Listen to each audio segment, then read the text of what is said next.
आज ही डाउनलोड करें और अपने पसंदीदा शोज का आनंद लें।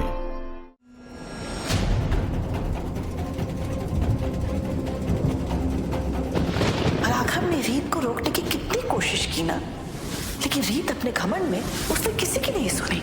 एक बार फिर तुम्हारी वजह से सूर्यवंशी खानदान के नाम पर कीचड़ उछाला जा रहा है और जाने अनजाने तुमने हमारे मुंह पर काली पोत दी है। राघव और रोहित दोनों तुम्हारे ही बेटे हैं। अगर ये बात सबके सामने आ जाए तो लोग जो ये अटकलें लगा रहे हैं ना, सब बंद हो जाएगा। पता ही मुझे कौन थी वो औरत जिसने रीत के पापा को फंसाया था।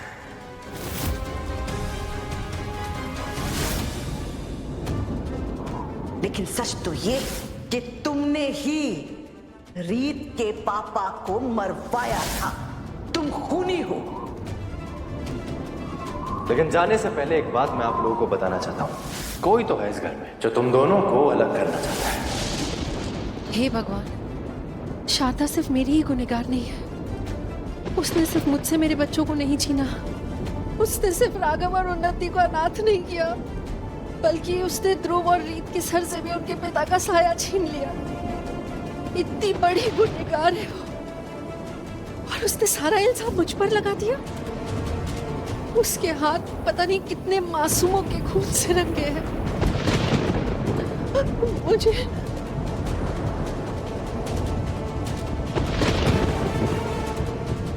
आओ राघव, जल्दी आओ राघव। राघव। नीता, इस तूफानी रात में तुम छत पर क्या कर रही हो?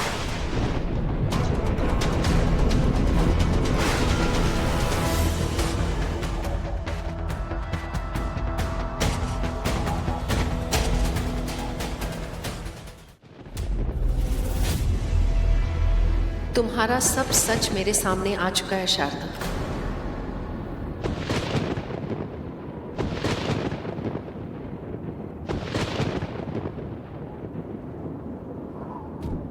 तुम कितनी बुरी हो शारदा। तुम एक इंसान नहीं, तुम शैतान हो। तुम वो काला ग्रहण हो जो मेरे परिवार की खुशियों पर लगा है। मुझे सब याद आ गया। तुमने उन मासूम बच्चों को मरवाया था ना। रीत के पापा को जेल में तुमने मरवाया था ना। मुझे मेरे बच्चों से अलग कर दिया तुमने। और तुम्हारी हिम्मत देखो, इतने बुरे कर्म करने के बाद भी मेरे परिवार के शुभचिंतक बनकर उनके जीवन को बर्बाद कर दिया तुमने। ये तुम क्या कर रही हो? तुम ठीक तो हो ना? मैं बिल्कुल ठीक हूं, और ये तुम्हारे लिए बहुत बुरी खबर है शारदा, क्योंकि अब तुम देखना मैं तुम्हारे साथ क्या करती हूं। मैं क्यों, तुम देखना राघव तुम्हारे साथ क्या करता है जब उसके सामने मैं तुम्हारा सारा काला चिट्ठा खोलकर रख दूंगी।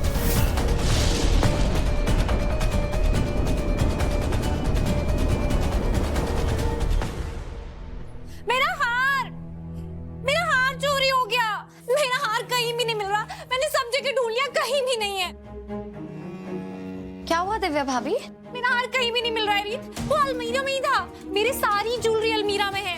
मैं बहुत अच्छे से हिसाब रखती हूँ अपनी सारी चीजों का, पर पता नहीं अचानक से मेरा हार कहाँ चला गया। दिव्या भाभी, हमें नीता आंटी ने छत पे बुलाया है कुछ जरूरी बात करने। हम एक बार उनसे बात कर लेते हैं, उसके बाद आपका हार ढूंढेंगे। वो आधी मेमोरी वाली औरत तुम्हारे लिए मेरी ज्वेलरी से ज्यादा इंपॉर्टेंट है। रीत, दिव्या भाभी,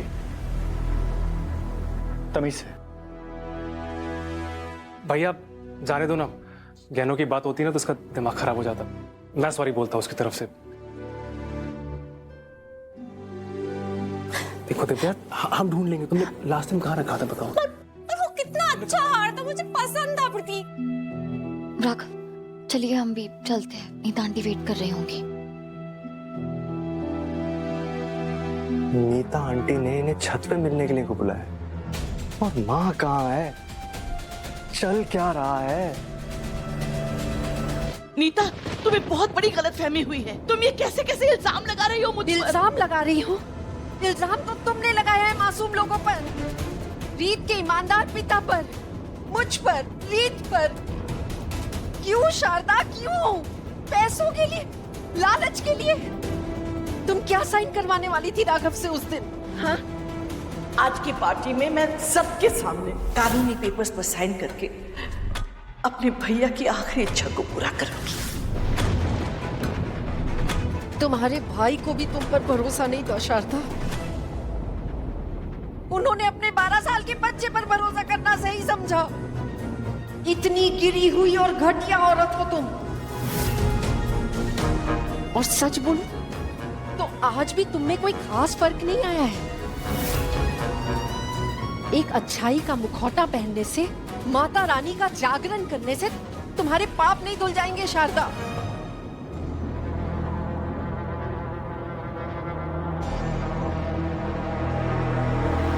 ठीक ठीक मान लिया, मैंने गलतियां की हैं, लेकिन मैंने जो कुछ किया सिर्फ अपने बच्चों के लिए किया है।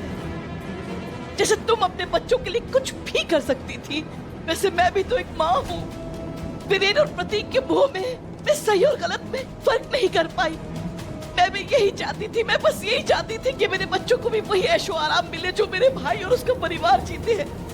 तुमने मेरी जिंदगी देखी थी, मेरे पास कुछ भी नहीं था, मुझे कभी कुछ नहीं मिला। मेरी जिंदगी में अगर कुछ था तो वो तंगी थी, कमियां थी। मैं नहीं चाहती थी कि मेरे बच्चे तंगी में जिए, कमियों के साथ बड़े हो। मैं एक मजबूर माँ थी। मैंने जो कुछ किया अपने बच्चों के लिए किया। मुझे एक मजबूर, एक बेचारी औरत समझकर माफ कर दो।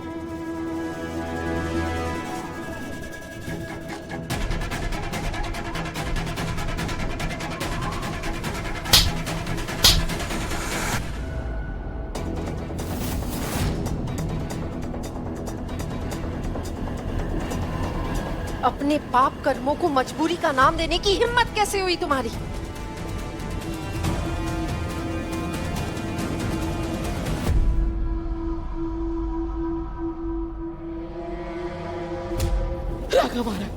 राघव आ रहा है। नीता सुनो ना। राघव मुझे भगवान से भी ऊंचा दर्जा देता है। मैं उसकी नजरों में गिरना नहीं चाहती। सच मानो, मैंने राघव को अपने बच्चे की तरह पाला है। मैंने उसे तुम्हारी कमी कभी महसूस नहीं होने दी। राघव की कसम, तुम्हें राघव की कसम, मुझे तुम्हारे रघु की कसम, रघु का वास्ता, मुझे माफ कर दो। तुम अपने इस गंदे मुंह से मेरे रघु का नाम मत लेना।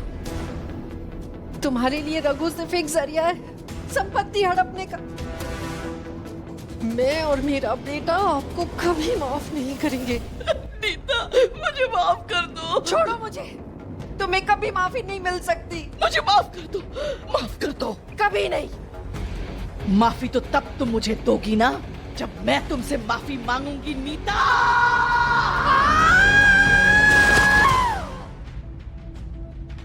ये तो माँ के चिल्लाने की आवाज।